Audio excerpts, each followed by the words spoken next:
In a very short amount of time, a technology called MCP, or Model Context Protocol, has become an important connector between large language models and the software tools they serve. Hi, I'm James McGuire, and on today's Tech Voices, we'll talk about MCP, the challenges involved, and provide some advice on using this technology that's so important for artificial intelligence. To discuss that, I'm joined by a major industry thought leader. With me is Marla Hay, Senior Vice President of Product Management for Security, Privacy, and Data Protection at Salesforce. Marla, really good to have you with us today. I'm so glad to be here. Thank you so much for having me today, James. I'm really excited to speak with all of your viewers and listeners about MCP security. Great. It is certainly a hot topic these days. All right, so let's briefly overview MCP, Model Context Protocol. We know it's an open standard, which matters that it's open. It's developed by Anthropic, a very hot AI company, for connecting large language models to various software tools, including AI agents. Correct me if I'm wrong about any of that, but actually the real question is, what do people need to know about MCP in terms of its potential risks? I know there's advantages, but what about the things to worry about? Yeah, absolutely. So I think you hit the nail on the head with the advantages. Our customers are really excited about it in terms of it speeding up the ability to have agent to human and agent to agent communications. But like with any technology, it's so critical that we have security baked into the development of it. The risks inherent in MCP aren't really new risks in Hmm. terms of access protocols and threat vectors, but they become more acute with this particular technology. So we see things in the industry that are like things that are common, but specific to MCPs, things like over permissioning, things like um, token mismanagement or access breaches, and things like prompt injection are particularly acute in the MCP space. Mhm. Should we think about MCP as analogous to an API? Because an API we know is a connector. Is an MCP just like another connector, but better for AI than an API is?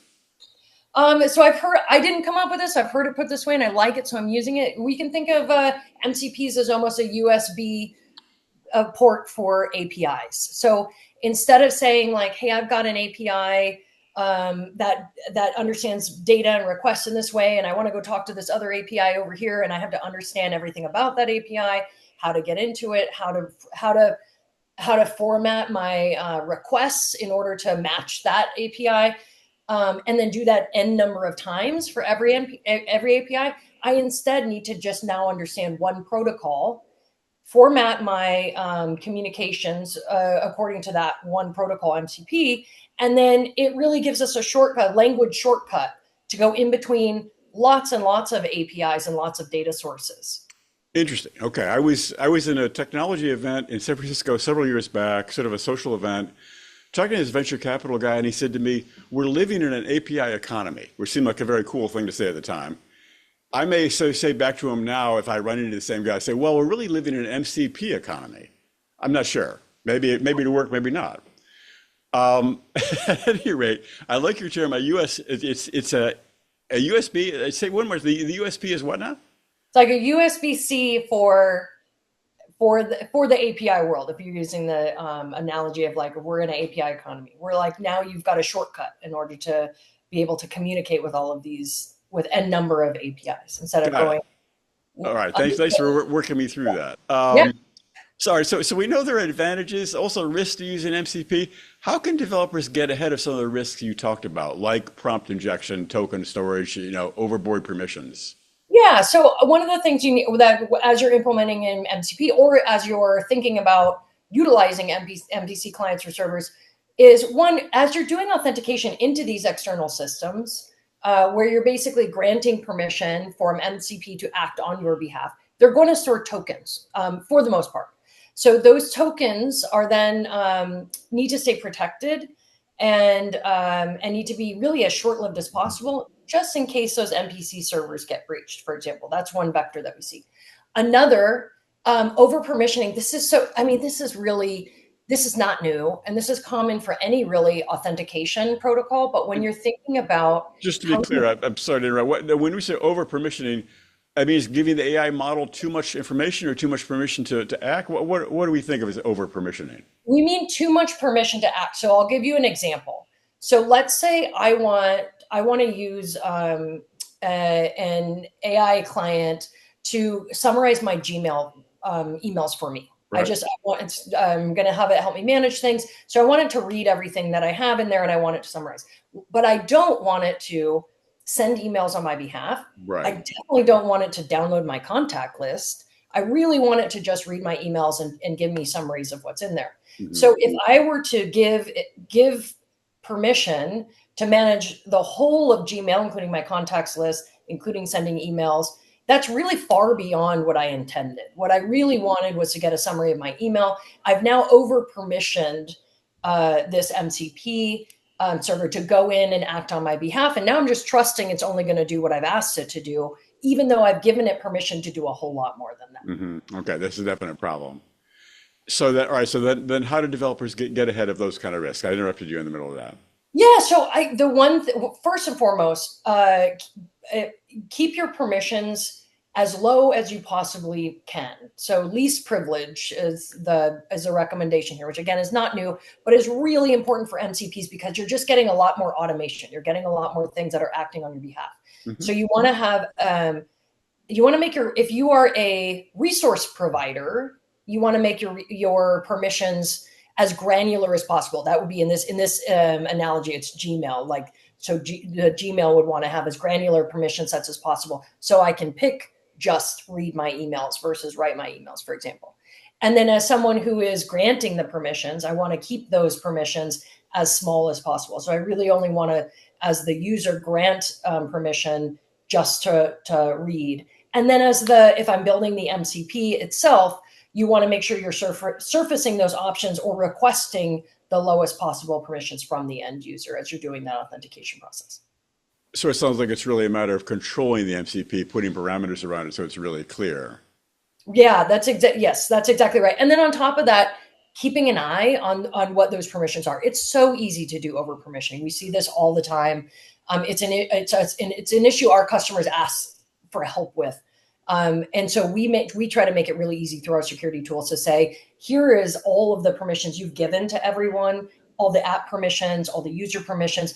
And you know what? Here's where we think you might want to take another look at these. These seem like really heavy permissions for the types of things these people are using. So that's one thing that we recommend that our customers do, especially if they're using NPCs. Keep an eye on the permissioning and do checks on whether things are being over permissioned or not. I guess they're giving too much permission because they want the model to do a lot more work. Is that why they might be doing that? Sometimes they are doing it because they don't realize what they've granted, and this is something that can happen when you're just trying to make it as simple as possible. So you don't want to go back and ask for permission again for something else later. So hey, just give me the broadest set of permissions, and then I've got permission to everything. No matter what this person wants to do, I can do it like that. So it's like done often with really good intentions. But a better protocol would be to do something like do the most granular permissions based on what your MPC is trying to do. If your MPC is like, I'm just going to summarize your emails, you should never ask for more than that. If you're a broader MPC, but you're just starting there, then do another, ask for those permissions as the customer, as the end user is trying to access more and more sensitive information or do more activities. So you're really creating that just-in-time process to grant more access to the MPC because you're being told to by the end user. Huh. Okay, makes perfect sense. All right, so those are the concepts. Are there specific tools and or solutions to address these MCP issues? Yeah, so I think first and foremost you really want to make sure you're using an MP server that you trust. And so if you're looking at what should I look at for an MPC server? For example, Salesforce, for example, we have our own MPC servers internally, and then they have all of the Salesforce security wrapping around it. So all of the like permissions management, super granular level permission sets, the encryption baked in, that kind of thing is what you want to look for when you're deciding how to trust an MPC server, because you really want to treat it the same way you would treat a connected application or anything that you're going to delegate authorization to on your behalf. And so those are the things to really kind of look out for in terms of MVC servers, is just making sure you're using something that you trust and that you believe is going to act in a way that's on your behalf. It's especially helpful if you can do things like validate that there's encryption, validate that there's logging, validate that there is anomaly detection or threat detection, so that you have the peace of mind of knowing you're going to be alerted or actions are going to be blocked if it doesn't feel like it's the thing that you're going to want the MPC to do for you. Mm-hmm. So it's about choosing an MCP server. Are there other apps or tools? It's really about choosing the best server for your MCP needs. Yeah, I would say it is really about choosing the right MPC to hold your data, to hold your token data, and then to operate on your behalf. Mm-hmm. Yeah, that's exactly right. And so that's why we really recommend that you're just, whether you're building a client, or choosing a server to use, like that you're just looking for that trust to be built in and security to be built in. Mm-hmm. First. And checking for those sort of like security elements are probably the best route to do that. Okay. Well, let's look ahead to the future. I think that's really the $64 million question. I mean, your sense of the future of MCP, I'm thinking maybe some of the current risk will evolve as we move forward. As many technologies evolve, it gets simpler, well, more complex and simpler. So will some of the issues disappear with time, or what do you see going forward? Yeah, I see security being more readily built in and adopted, and we have already seen evolution of the protocol itself. The standard added in June, I believe they added in authorization into MCP for the first time, and that which is a huge step towards like in just inherent security being baked into the protocol, which is a really great thing.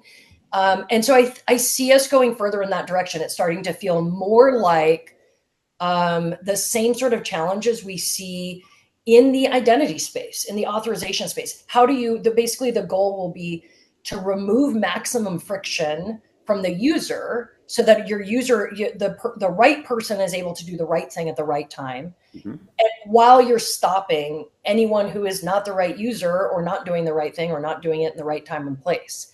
And so that balance, I think we're going to see evolve in MCPs, so that we start to get really trust baked in from the beginning. We start to see more attention paid to token time to live, to scoping, and then I think we'll start to see MPCs evolve to do better with things like prompt injection as well, where we'll continue to get smarter around differentiating between a user's instruction and maybe a nefarious instruction that someone's embedded into that user's request. Mm-hmm.